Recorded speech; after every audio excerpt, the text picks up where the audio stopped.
Përshëndetje. Sot do të bëjmë ushtrime për të dalluar përcaktorët kallëzuesor nga përcaktorët e tjerë. Për të bërë këtë dallim, do të më ndihmoj rendi i tyre në fjali. Përcaktori kallëzuesor i cili lidhet me kryefjalën dhe kundrinorin e drejtë nëpërmjet kallëzuesit ka rend të lirë.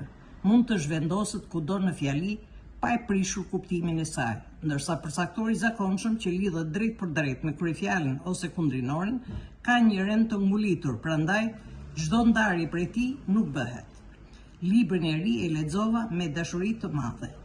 E ri është përcaktor që nuk mund të ndahet nga emri bërtham libri. Mikpritjen e sinqertë e ka ruajtur gjithmonë shqiptari.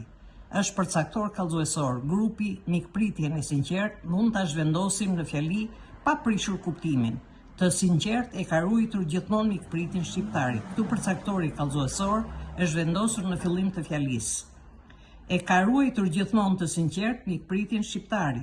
Këtu është vendosur në mes të fjalisë. Përcaktori kallëzuesor është i sinqertë.